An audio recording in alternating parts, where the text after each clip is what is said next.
కాసేపట్లో AP cabinet సమావేశం జరగనుంది. వైసీపీ హయాంలో ఫ్రీ హోల్డ్ చేసినటువంటి 22A భూముల వ్యవహారంపై చర్చించే అవకాశం ఉంది. అలాగే విశాఖ పంచగ్రామాల సమస్యపై ఇప్పటికే కూటమి ప్రభుత్వం పరిష్కారం చూపించింది. అయితే స్థానికులకు ప్రత్యామ్నాయంగా అదే విలువ కలిగిన భూములు కేటాయించాలని ప్రభుత్వం ప్రయత్నిస్తోంది. ఈ మేరకు దీనిపై కేబినెట్ ఆమోద ముద్ర పడే అవకాశం ఉంది. అలాగే పలు అంశాలపై చర్చించి ఏపీ కేబినెట్ ఆమోదం తెలుపనుంది.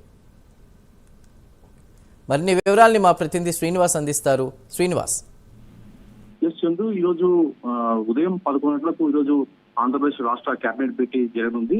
ముఖ్యమంత్రి చంద్రబాబు నాయుడు అధ్యక్షతన కూడా ఈ కేబినెట్ భేటీ జరగనుంది. అయితే ఈ కేబినెట్ భేటీ కూడా పలు అంశాలపైన కూడా ఈ రోజు చర్చించి కేబినెట్ ఆమోదం తెలిపే అవకాశం ఉంటుంది. ప్రధానంగా ఏదైతే చూసుకుంటే పంచగ్రామాల సమస్య గత కొద్ది రోజులు కూడా కొన్ని సంవత్సరాలు కూడా పంచగ్రామ సమస్య చిక్కుముడి వీడలేదు. అయితే దీనికి సంబంధించి కూడా ఇప్పటికే ప్రభుత్వం ఈ పంచగ్రామాల పైన సమస్య పైన కూడా ఫోకస్ చేసింది. దానికి సంబంధించి కూడా ఈ రోజు కేబినెట్ లో చర్చించి దానికి ఆమోదం తెలిపే అవకాశం ఉంటుంది. పంచగ్రామాలకు సంబంధించి కూడా ఏదైతే వాళ్ళకి ఆ భూములకు యజమానులు ఉన్నారో వాళ్ళకి ప్రత్యామ్నాయంగా అదే విలువ కలిగిన భూములు కేటాయిస్తూ కూడా ఇప్పటికే ప్రభుత్వం నిర్ణయించుకుంది. దీనిపైన కూడా ఈ పంచగ్రామాలకు సంబంధించి కూడా ఏదైతే భూములు వాళ్ళకి ప్రత్యామ్నాయంగా ఇవ్వాల్సి నిర్ణయించిందో దానికి సంబంధించి కూడా ఏదో కేబినెట్ లో భేటీలో చర్చించి దానికి ఆమోదం తెలిపే అవకాశం ఉంటుంది. అలాగే ప్రధానంగా చూసుకుంటే SIPBలో ఇటీవల జరిగిన సమావేశాలు కూడా దాదాపు 44,000 కోట్లకు పైగా విలువైన 15 ప్రాజెక్టులకు కూడా ఇప్పటికే SIPBలో కూడా ఆమోదం తెలిపింది.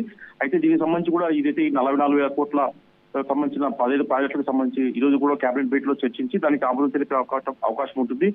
దీని ద్వారా కూడా ఈ ప్రాజెక్టు ద్వారా రాష్ట్రంలో దాదాపు 19,000 మంది కూడా ఉద్యోగ అవకాశాలు కల్పించే అవకాశం ఉంటుంది. అలాగే ప్రధానంగా ఉన్నత విద్యా మండలికి సంబంధించి కూడా ఒక ప్రత్యేకంగా కమిషనరేట్ ఏర్పాటు చేయాలని చెప్పేసి కూడా ప్రభుత్వం భావిస్తుంది. దీనిపై కూడా ఈ రోజు కేబినెట్ భేటీలో ఉన్నత విద్యా మండలికి సంబంధించి కూడా ప్రత్యేక కమిషనరేట్ అంశంపైన చర్చించి దానికి కేబినెట్ ఆమోదం తెలిపే అవకాశం ఉంటుంది.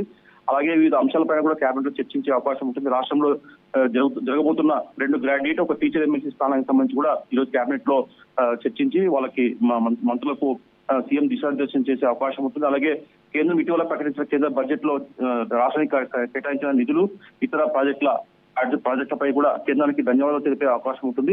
అలాగే ఇటీవల పద్మ పురస్కారాలు రాష్ట్రానికి సంబంధించి కూడా సినీ హీరో హిందూపురం ఎమ్మెల్యే బాలకృష్ణతో పాటు మరికొందరు కూడా పద్మ పురస్కారాలు లభించాయి. దానిపైన కూడా వాళ్ళకి అభినందన తెలిపే అవకాశం ఉంటుంది.